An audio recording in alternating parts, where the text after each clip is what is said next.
All right, welcome to this month's edition of Pigments 101. That's our webinar series that we have each month, focusing on a specific chemistry, pigment chemistry, as it relates to the application areas where the pigments are being used. So as before, this is be about a 30-minute technical presentation, followed by a question and answer session. If you do have a question along the way, please use the chat box and we'll address the questions at the end of the seminar. This will be recorded as usual, and the PDF and a link to the recording will be sent to all of the attendees after this webinar concludes. In addition, I'm also going to send a link for a SurveyMonkey as an approach to continually improve these webinars. So if you will be so kind as to answer the few short questions in the survey, that will be much appreciated, as we can always continue to improve our content and our communication tools to all of you. So with that, I'll go ahead and get started. We are doing part 2 of Azo Pigments, and this time we are focusing on the orange and red categories. In there last month, we took a look at yellow. So a little funny to lighten your day. I felt that this was quite appropriate in today's world, coming from Dilbert. With respect to Zoom meetings, which or team calls or whatever we all have. I don't have closing credits for this Zoom call, but I will stay on the line in case there are any further questions that we didn't answer during the session, but I will stay on until everybody leaves in there. So just a little funny to help you out with your day.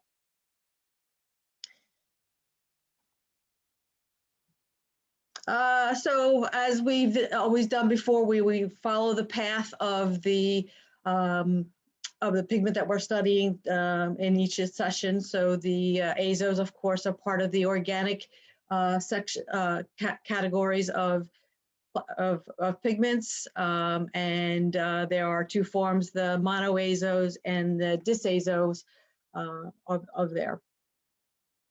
And as we did with the yellow session last month, we will focus this session on just the classical pigments in the red and orange space. In a future session, we will take a look at the high performance azo pigments as a subcategory in there. So stay tuned for that one. As we discussed last time, the classical azo pigments have a few properties that keep them in the classical category. Primarily, their fastness properties, like light fastness, weather fastness, and fastness to solvents, where they are in the low to middle area versus a high performance pigment. Also in the heat resistance aspect of it, they are in a lower category than the high performance pigments.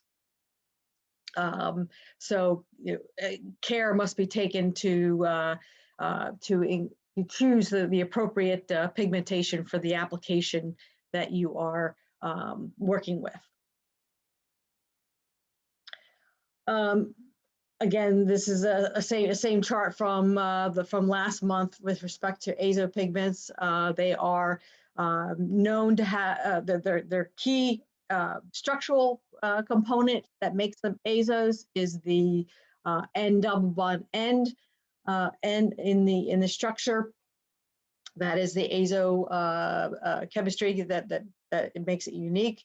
And then attached to each one of those is typically a aromatic or heteroaromatic amine. And then on the other end, it could be one or both of different types of constituents that make each of the color index unique. And again, that's where the chromophore comes from, is that N double bond end area.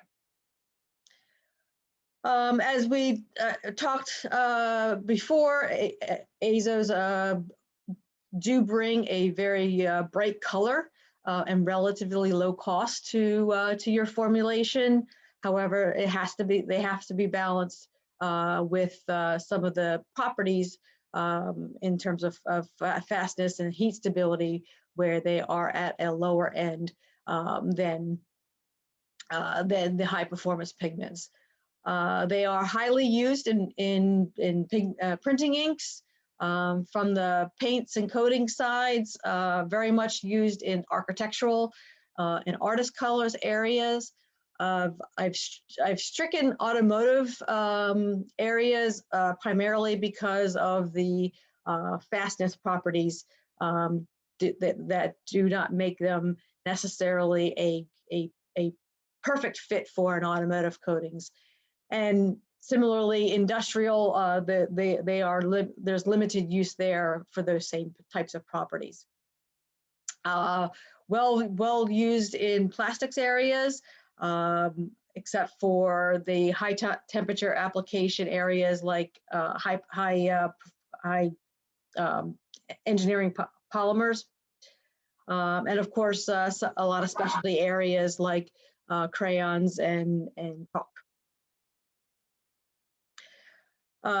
Different types of different forms of the Azo pigments. Of course, the mono Azo will have one of those N double bond N groups in the structure, whereas the dis Azo will have two of those structures in the chemical structure. And then a last one would be the lake mono Azo, where the mono Azo is then laked with a acidic group that leaves a salt into the structure that makes it a laked pigment. Just some examples of color indexes in each of the Azo categories. In this webinar, we'll take a look at the pigment red 2, 3, and 4 from the mono Azo category. From the dis Azo category, we'll take a look at pigment orange 13 and 34. And in the lake Azo category, we'll take a look at a series of the pigment red 48s and 49s, as well as the pigment red 53.1 and 57.1. As we've done before, I wanted to make sure that you have a view of the structure with respect to the each of the color indexes. So we'll start out with the pigment red 2, and you can see the Azo N double bond N that makes it Azo, as well as the aromatic group that is on the aspect of it, and then of course the other unique constituents that make it pigment red 2. And then an idea of the color shade in the full tone, as well as in the white TiO2 letdown area, to give you a feel for the color space that the pigment red 2 takes up. From an applications area, the red 2s are generally used in the inks area for both water and solvent type based inks. And from a Sudarshan perspective, we have 3 of them in there, where we've got one that is the most is very yellow, and we have a system where we've got another product that is used for, is good for high loading waterborne inks in there. Moving on to pigment red 3 in this series of mono Azo pigments. Again, you can see the constituents that make it the Pigment Red 3 chemistry, as well as the color space that it takes up. As we talked about last month with the yellows, you can easily build on these structures to create the next index. So if we use Pigment Red 3 as the base and then build on, before I go there, let me at least talk about the applications for Pigment Red 3. These are used primarily in the coatings area, in the architectural decorative type area, also for road markings, but in the cold cure because of the temperature restrictions of this chemistry. And so going into the next one would be the Pigment Red 4. Again, this is the unique, and as I stated a little bit earlier, I got ahead of myself. We can build upon the Pigment Red 3 to create the Pigment Red 4 by adding the chlorine onto this base. And the coloristics by adding that chlorine into this constituent brings a yellower shade to the coloration of the Pigment Red 4. And Pigment Red 4 is also used in the coatings area, primarily in the decorative or architectural areas. They have Pigment Red 4 has better light fastness than the other properties in the Pigment Red 2 or 3 space. So they can be a little bit more expansive in their use in that application. Moving on to the Disazo area, where we have the Pigment Orange 13 as our first example in this space. You can see again where we have the two end double bond ends in the structure that makes it a Disazo, and then the unique constituents on either end of that structure. And of course, the color of the full tone and the tint tone is there. From an applications perspective, the Pigment Orange 13s is used in all three types of application. The one caveat with respect to plastics definitely is the temperature for this one should not exceed 200 degrees C. Otherwise, there is a thermal decomposition of the Disazo product in temperatures that exceed 200 degrees C. Otherwise, they can be used in plastics quite nicely. The other Disazo is the Pigment Orange 34, and there's the structure there that makes it unique, and its color position. And from an applications perspective, this was also this color index is also used in all three coatings, all three application areas. Certainly has a similar restriction of temperature with respect to plastics. So engineering polymers would not be a good place for this type of chemistry to be used. And we've talked about this in past ones all the way as far as the introduction webinar that we had with respect to classifying these pigments in terms of the color index and how we use the colon and additional numbering system to distinguish a unique cast number or a phase of the chemistry. pigment. So in this particular case, Pigment Red 57.1 has several features to it that make it depending on the salt that's used. So the base 57.1 is with a sodium salt, or the base 57 is with a sodium salt, and the Pigment Red 57.1, which is the most common of all, uses a calcium salt in that area. With respect to other areas, so that same formatting is done with the Pigment Red 48 series of pigments.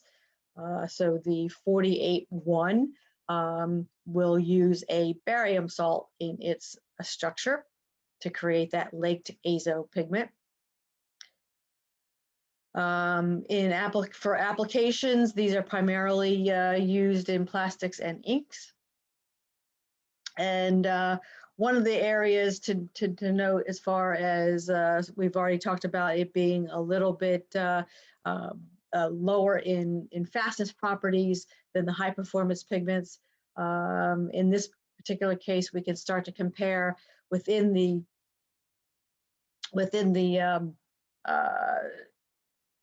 azo category light fastness properties. So a Pigment Red 48.1 will have a better light fastness properties than a Pigment Red 53.1, which has a somewhat similar color space in there. So again, it's always a balance for properties and color and all application technical needs that you might have to be able to choose the appropriate pigment for your application needs. Moving on to the Pigment Red 48.2, this brings in a calcium salt into the structure, making it unique to the 48.2. Primarily, the color index is used in plastics areas. As far as Sudarshan, we have a number of products that fit this space. This one has a higher heat resistance than the orange 13 or orange 34 that we spoke about, with a heat resistance of 240 degrees C. And then the third in the series is the Pigment Red 3, which brings in a strontium salt that makes it unique with respect to that color index and its color space.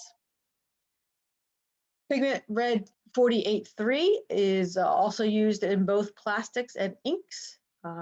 Similar heat resistance requirements with respect to plastics.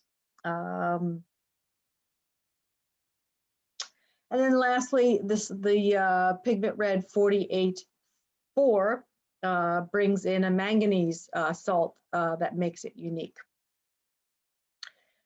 And since we've run the series of these 48 series of pigments in here, I thought I'd bring them all together in one chart so that you can see the impact of the salt that's used along with the chemical structure and how that impacts the coloration of each of these series. So you can see that it goes from a yellow shade all the way through to the blue shade, depending on the salt that's used in the structure. And then for those of you who might geek out a little bit with a periodic table, I reordered them in terms of color with respect to the periodic table number and molecular weight for each of these salts. So we've got the calcium salt being at the low end, with the barium salt being at the higher end,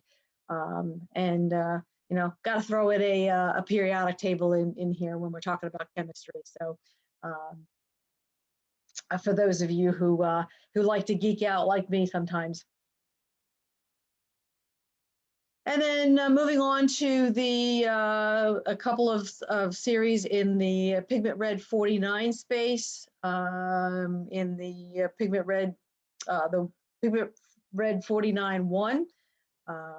It's also a barium salt that's being used in this particular case. Sudarshan does not participate in this chemistry, so I don't have any specific products to talk about in this space. And then, of course, the Pigment Red 49-2 and its unique space here as well. And then in the last couple of laked azos is the Pigment Red 53-1. It too brings in a barium salt to create its laked azo effect. And again, these are also primarily used in plastics and inks, depending on, and then with this particular chemistry, in plastics, we've got a higher heat resistance than some of the other that we've seen before, with a heat resistance of 270 degrees C. And depending on your end application need, there are products that might fit your need better versus other products. And then lastly is the Pigment Red 57-1, and it brings in the calcium as its laked salt to make it unique. The color position of a Pigment Red 57-1 is to the very blue side of the red space, as you can see here. So we go from the Pigment Red 2, which is all the way to the yellow side of red space, to the blue magenta space on with Red 57-1. We have quite a large portfolio of Pigment Red 57-1s, as you can see from the list here. They are used in all three types of applications, and especially since within each application there are many sub-applications that are present, so thus the need for some unique products to fit the actual end application and sub-application needs in there. This chemistry does have a lower heat resistance than the previous one that we just talked about with the 57 or 53-1, excuse me. This heat resistance is at 240 degrees C in plastics. So in the last session, of course, we put the crystal shape in that irregular category because with so many different chemistries in there, the shape does tend to be more irregular than fitting into a one of the other cubes or plates shapes as far as aspect ratio is concerned. For those who really like to geek out, here's some PEMs to give you a feel for the pigment shapes. We've got a couple of mono azos here, a red 2 and a red 48-1.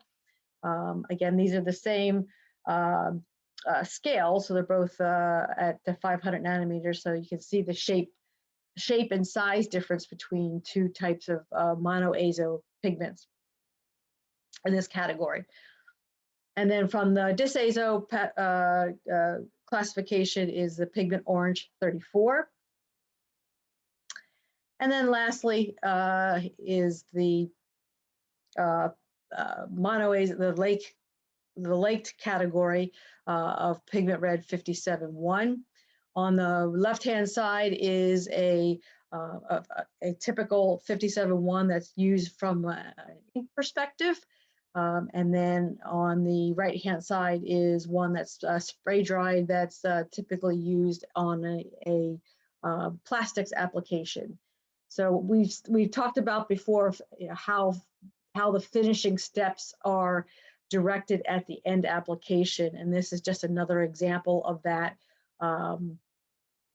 where the finishing that is done on the chemistry is unique to the end application, and how that results in a different physical properties of that particular pigment. I'm not going to spend too much time on this one because we talked about this last time in the yellow part 1. However, I just do want to point out the couple of key steps in the manufacture of azo pigments. In here, we've got the first reaction, or the first solution of the amine. Is essentially part 1 of the formulation. The part 2 of the formulation is the coupler that is used for those for the production of the azo, and then the striking process that's used to bring the amine and the coupler together to create the final pigment that you're trying to create. Those are the 3 key areas in the creation of azo pigments, and they are all unique to the color index that you're trying to achieve. Again, this is the same slide as we talked about last month with the yellows and the key areas for that one. And as we talked last time, depending on, let me just, before we go there, the types of strikes, we went into this last month, depending on the chemistry that you're trying to achieve, you would choose the strike that is most appropriate for that particular end color index that you're trying to achieve. So we've got the direct strike, where the amine solution is added to the coupler solution, and that typically provides you with a larger particle size distribution, and if that's appropriate for the product that you're trying to develop. The reverse strike is, as the name implies, where the coupler solution is added to the amine solution. Again, a larger particle size distribution is typically achieved in this type of striking process. The third area is simultaneous strike. As the name applies, both the amine solution and the coupler solutions are added simultaneously to the kettle. And with this type of strike, you typically get a more narrow particle size distribution. So this is typically used to create the more transparent types of azo pigments, whereas the direct or reverse might be used for the opaque types of azo pigments. Oops. And lastly, the fourth area is a slurry process, where the coupler, the amine solutions and the coupler solution are slurried together prior to dissolution stage, and so that the amine gets diazotized and coupled after the addition of the alkali in there. As I stated last month, this particular types of process is not appropriate for all azo pigments. So the striking process is directly related to the color index azo that you're trying to achieve. And then this is, it's a pretty simple process to synthesize the azo pigments. You've got your amine solution preparation tanks, as well as your coupling preparation tanks, and then the striking tank that's used, again, depending on the striking process that's required. then that particular pigment, once it's synthesized, that can be filtered and dried and milled as is, or if the end application requires a after treatment, say a surface treatment or a rosin added to the pigment, it will go into an additional tank for that particular treatment, and then of course it's filtered and dried and milled to meet the end application. Wanted to give you a feel for the raw, going backwards in the pigment manufacturing and taking a look at the value chain for the raw materials that go into Azo pigments. Obviously, with the way upstream materials from petroleum and natural gas and other minerals and metals create the basic chemicals and solvents for azos. So we've got the benzene and toluene, aniline, naphthalene, and acetic acid are the basic chemicals and solvents that are used in the production of azos. The intermediates, these are either made in situ or purchased intermediates, but these are all the key ones that are used in the production of azo chemistries. And from a user perspective of azo pigments, this is we've talked about this before, but I'll bring it up again. This is how you disperse an azo pigment. If you want to move the azo red or orange pigment to the yellower side in your dispersion process, then you would want to increase the intensity of that dispersion. If you're doing a liquid dispersion, you might want to go extra passes or lower the size of the media to get additional color movement to the yellower side. Conversely, if you wanted to move it to red to the bluer side or the orange to the redder side, you would want to lessen the amount of intensity in your dispersion process. For example, if you are using it for a plastics application, you would want to lessen that intensity of the dispersion process, maybe lower the temperature or lower the pressure through the extrusion process. But either way, this chart is directed to the actual dispersion process of that pigment. So where and how you can adjust the coloration of a pigment based on your dispersion process. From a portfolio perspective, the classical azo pigments fall into the Sudacolor line of pigments for Sudarshan, whereby they are in a economically positive area where the cost is low to medium, but they are traditionally more of a general purpose type of a pigment. So whereas conversely, where the high performance pigments are in the are used for the high end, high purpose, high technical needs in there. From a Sudarshan product perspectives, I just wanted to give you a feel for the products that we've talked about today versus other products in the orange space. So the orange 34 and the orange 13 were products that we discussed in today's webinar. The other products in orange space is orange 64, 43, and 36 with respect to the Sudarshan portfolio.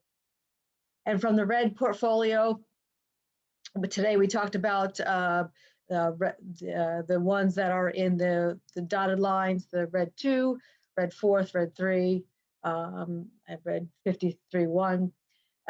And the other, all the other products in the red space that Sudarshan offers are highlighted in the solid white circles here to give you a feel for how the products that we offer span the color space from yellow to the blue shade.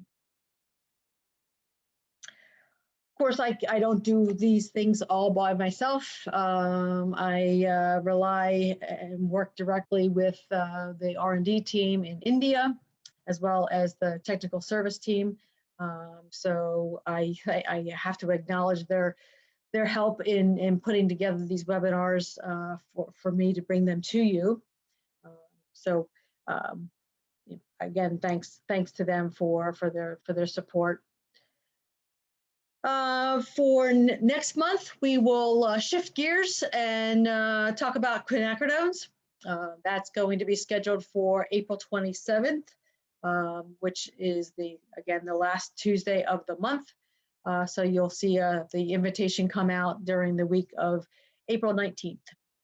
And then in May, we will jump back to Azos a bit and focus on the high performance Azos as a subcategory in the May series.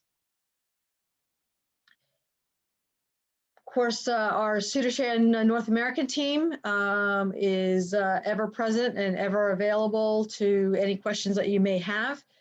So their information is here, so you can reach out to any one of those, any one of us for your questions. And at this point, I will open it up to any questions that you might have during the presentation.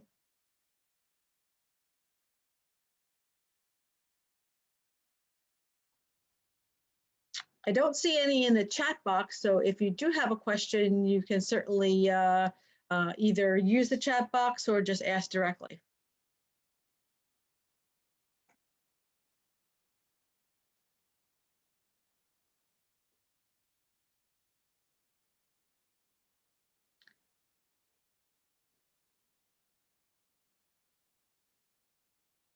Okay, well, I don't see any questions here, but if you do, you certainly know how to reach me or any one of the team. And again, I thank you for your time and interest in our webinar series.